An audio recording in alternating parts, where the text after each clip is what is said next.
तो hello friends, कैसे हैं आप लोग। तो फ्रेंड, आज की वीडियो सीरीज से हम लोग एक नए सब्जेक्ट को स्टार्ट कर रहे हैं। जो सब्जेक्ट काफी कह सकते हैं कि इसका सिलेबस का कंटेंट काफी छोटा है और काफी इंटरेस्टिंग है।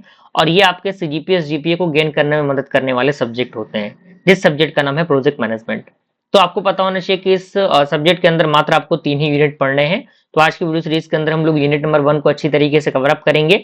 तो जितने भी हमारे स्टूडेंट हैं जिन्होंने हमारे चैनल को सब्सक्राइब नहीं किया है, चैनल को सब्सक्राइब करके बेल आइकन को प्रेस कर लीजिए और इस सब्जेक्ट के प्लेलिस्ट को एक्सेस कर लीजिए। और बिल्कुल इजी वे में हम समझने की कोशिश करेंगे एक एक टॉपिक को, आपका ज्यादा समय ना लेते हुए आपको कम समय में बेहतर से बेहतर चीजें प्रोवाइड करने की मैं पूरी कोशिश कर रहा हूं।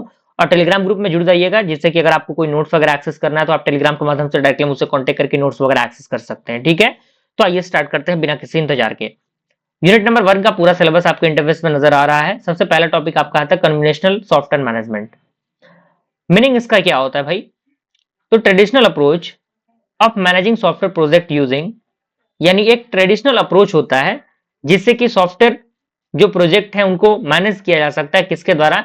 एक बेहतर प्लानिंग के द्वारा, यानी फिक्स प्लानिंग के द्वारा एंड सीक्वेंशियल डेवलपमेंट के द्वारा, just like waterfall model.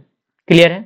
Problem इसके साथ ये है कि इसका एस्टिमेशन थोड़ा सा पुअर होता है और डिलीवरी थोड़ा सा लेट होता है इसके अंदर, और इसका कॉस्ट जो होता है वो हाई होता है एंड फ्लेक्सिबिलिटी लैक ऑफ होती है इसके अंदर। ठीक है, तो ये इसके अंदर प्रॉब्लम्स जो है वो क्रिएट होते हैं। एवोल्यूशन की बात करें सॉफ्टवेयर इकोनॉमिक्स की, तो यहाँ पे कह रहा है कि software economics deals with cost, time and resource management. यानी जो आपका सॉफ्टवेयर इकोनॉमिक होता है वो डील करता है कॉस्ट के साथ, टाइम के साथ एंड रिसोर्स के मैनेजमेंट के साथ। अर्लियर की बात करें तो इसके अंदर हाई कॉस्ट होता है, डेवलपमेंट स्लो होता है एंड मैनुअल प्रोसेस कहीं ना कहीं उस समय क्या था। लेकिन आज के दौर पे डेवलपमेंट फास्ट हो गया है, कॉस्ट को ऑप्टिमाइज किया जा चुका है एंड अलग अलग टेक्नोलॉजी एंड अलग अलग टूल्स को यूज किया जा रहा है चीजों को ऑटोमेट करने के लिए। जिसका गोल क्या है? जिसका गोल है आउटपुट को मैक्सिमम करना with in the minimum cost. ठीक है, यानी कम से कम कॉस्ट में आउटपुट को मैक्सिमम करना, इसका मेन क्या है? गोल है, इसका मेन पर्पस है। ठीक है, इंप्रूविंग सॉफ्टवेयर इकोनॉमिक्स, यानी कैसे सॉफ्टवेयर इकोनॉमिक्स को इंप्रूव किया जा सकता है। तो सबसे पहला तरीका है कि रिड्यूस करना प्रोडक्ट के साइज को, smaller code less cost and time. यानी अगर आपका कोड छोटा है तो कहीं ना कहीं कॉस्ट भी छोटा ही लगेगा, कम ही लगेगा और टाइम भी कम लगेगा। तो ये चीजें होती हैं। एंड यूज करना है एक रियूजेबल कंपोनेंट को। क्लियर है? दूसरा पॉइंट हमारा है इंप्रूविंग सॉफ्टवेयर प्रोसेसेस। तो यूज करना है एक मॉडर्न मेथोडोलॉजीज को, just like agile and iterative. ठीक है, एंड बेहतर प्लानिंग एंड एग्जीक्यूशन, जिससे कि सॉफ्टवेयर का प्रोसेस जो है वो इंप्रूव हो पाए। ठीक है, अगला हमारा आता है टीम का इफेक्टिवनेस। तो स्किल टीम मेंबर्स, यानी एक बेहतर टीम मेंबर का होना जरूरी है।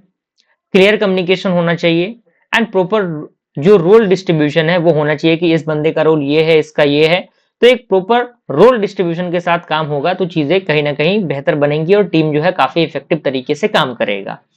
अगला हमारा आता है automation through the software environment, यानी इन्वायरमेंट के द्वारा, सॉफ्टवेयर इन्वायरमेंट के द्वारा ऑटोमेशन कैसे?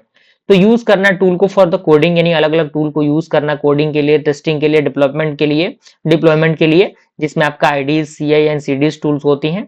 प्रिंसिपल की बात करें of the modern software management, तो iterative development, risk management, continuous feedback, early problem detection and last one is that use of metrics for control. ठीक है, तो इस तरीके से हमने क्या किया, यूनिट नंबर 1 को, यानी चैप्टर नंबर 1 को बहुत अच्छी तरीके से कंप्लीट किया और काफी कम समय में मैंने चीजों को प्रोवाइड करने की कोशिश की है। तो अच्छा खासा रिस्पॉन्स दिखाइए ताकि जल्दी हम लोग यूनिट नंबर 2 को अपलोड कर पाए।